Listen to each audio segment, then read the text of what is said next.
Hello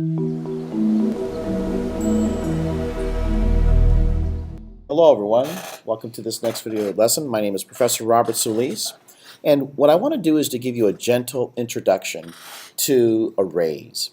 Now, an array is nothing more than a collection, so let me refer to my notes over here to show you what I'm talking about. Think of an array as a bunch of boxes like this that contain only a specific data type. So this array can have a bunch of integers, or a bunch of doubles, or a bunch of Boolean values, or a bunch of strings. They cannot mix or match. They have to be the same data type. An array can have a name. In this case, the name of this array is user num array. Arrays also have locations that always start with 0. We call that the index or the subscript. So notice over here, we have index 0, index 1, all the way to index 9. The size of this array would be 10. Now, since we start counting from 0 in terms of the location, the last number always has to be 1 less the size of the array. So in this case, we start at 0, we go to 9, because that's a total of 10 numbers. This is an invalid array, because it's a collection of a bunch of different data types. Notice the 2, notice the character, notice the double, notice the string. So this is not a valid array. They have to all be the same data type. So if I were to give you a pop quiz, what type of array is this? Well, let me see here. All of these have decimal points, so therefore that's a double, say for example. Or you could have said float as well, right? How about this? I have the word true, false, false. Well, that's an example of a Boolean array. So in other words, they have to all be the same data type. So this application is going to allow the user to enter a bunch of ages. So my son is this old, my daughter's this old, I'm this old, my mother's this old, so forth and so on. And then we're going to find out which one is the smallest, which one is the largest, so that'll be the min and the max. And then we'll average all of those ages, and then we'll put that over here. Okay. Now what I've done is I've created a bunch of text boxes, txth1 all the way to txth5. This is btn submit. And then I have LBL minimum, LBL maximum, and then also LBL average. Let me go ahead and double click on the button. And I'm going to get rid of these two because I don't need them anymore. Let me increase the zoom to 200. And we're going to have a declarations section. A get user input section. A type of calculation will take place here. And then, of course, we're going to generate an output. All right. So in terms of the declaration, the first thing that I want to do is I want to create a constant. And it's going to be called last index as an integer. Now, if I have a total of 5, ages that are going to be entered by the user, then I'm going to set this thing equal to 4. Now, I need to explain this. Let me go back to my diagram. What is the last index? It looks like it's 9. So when you declare an array, you don't say, I want to declare an array of size 10, as this is the case over here. In Visual Basic, you say it this way. I want to declare an array and the last index is 9. Well, if the last index is 9, and if I add 1 to that, then that gives me the size of the array. Okay, so that's what's taking place over here. When you declare an array, you indicate what is its last index. So I've created a constant of size 4. So what I'm going to do over here now is say dim ages, how about this, user ages. Last index as, and then I'll say integer. So this declares an array of integers.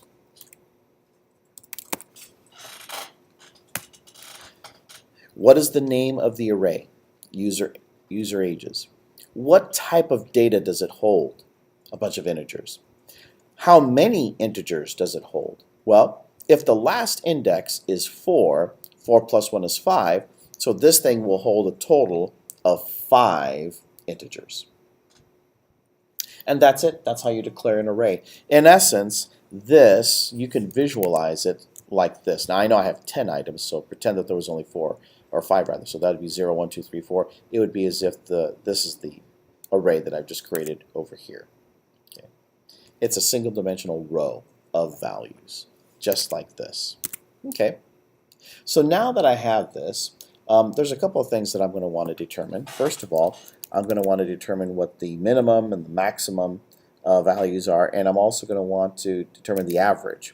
So let me just go ahead and type in the word average as integer. Now, normally I would have average be a double, right? Because it could be that the average is 33.4, say for example, a real number. But since we're dealing with integers, I'll just keep this as an integer. That's fine. All right, so let's get the user input. Now the user is going to input the data into these text boxes. So I need to put them into the array. What is the name of the array? User ages. All right, which index am I referring to? I'm referring to the 0 index at this point. What is that going to be? That is going to be convert dot to integer, 32-bit integer, whatever is inside of the text box, txt age1 dot text. So let me slowly describe what has just happened here. Obtain the text from txt age1. In other words, get the item that's located here. Take that, convert it into a 32-bit integer, place it into the 0 index of an array called user ages. So if this thing were called user ages, right, it would be as if whatever the user typed in here, we are going to place it into this location right here, the 0 location. Let me just take this, copy and paste it. That'll be user ages 1, 2, 3, 4. So what I'm going to do is this little tiny INS, that stands for insert, I'm going to double click that so it's OVR, overwrite. And so over here I can just simply type 1, 2, 3, 4. And then over here I can type in 2, 3, 4, 5. Then I'm going to double click on this OVR to turn it back to the insert mode. And so what you've done is you've taken all of the text box entries and you have placed them into an array. So now that this array has all of these items, I can now find the minimum and I can find the maximum and I can determine what the average is. Well, first of all, the average is going to be the addition of all the items divided by however many number of items there are, right? So in this case I have a total of 5 items, and so I add all those items up, I divide it by 5. Okay. All right, so how shall we do this? Well, one way that I could do this is just to simply type it out like this. Average is going to be, let me put a parentheses here, user ages 0 plus user ages 1. And I'm already tired of typing here. So I think what I'm going to do is I'm going to copy this part over here. And I'm going to say user ages 2, 3, 4. And I'll go back to this overwrite mode so that I can type in a 2, a 3, and a 4. Go back to the insert mode. So it's going to be all of those divided by, okay, now how many items do I have? Well, I have 5. I don't want to type the number 5 because that's hard coding. Rather, I think I'll take this last index, add 1 to it, and then that'll give me the total of 5 numbers. So parens last index plus 1, and then close parens, press enter. So the average is nothing more than what do I have in the first location of the array, the second, third, fourth, and fifth. Divide that by the total number of items. Well, that's last index plus 1 for a total of 5. Okay. So that's one way that I could have determined the average, which is to just simply type all that stuff out. But the beauty of an array is that arrays and looping structures, they go together. So how about this? Let me create a counter as integer. So I'm going to create a counter so that I can use this repetition loop approach. So how about this? I'll say this is like version 1 of how to determine the average. I'm going to comment this out and show you version 2 of how to determine the average. And the way that I'm going to do that is with the looping structure. So I'll set the counter to 0 while the counter is less than or equal to the last index. Okay, so let me stop right here. Counter is going to start off at 0. And then we're going to keep on incrementing it. And we want to go up to the number 4. So 0, 1, 2, 3. Okay, let's see what happens. Is 3 less than or equal to 4? Yes. And then we go around. Is 4 less than or equal to last index 4? Yes. Then it's going to go to 5. Is 5 less than? No, it's not. So end of loop. So this mechanism gets me from 0 to 4. All right. So what we can do is we can say this. Okay, average is going to be whatever the previous average was plus user ages and then whatever counter is. So I probably should start off with an average of 0 just so that I set it to something. And then what this thing is going to do is it's going to say, okay, what is the average? Well, it's the old average. Well, what was the old average? 0 plus user ages. Well, what is counter? Counter at first is 0. What is user ages 0? That's this value that was placed into this text box. Okay, so let's say that I have 10, 11, 12, 13, 14, right, in these text boxes. So 10 is added to 0. Average is now 10. Counter is going to be incremented. So now counter is 0. Is 0 less than 4? Yep.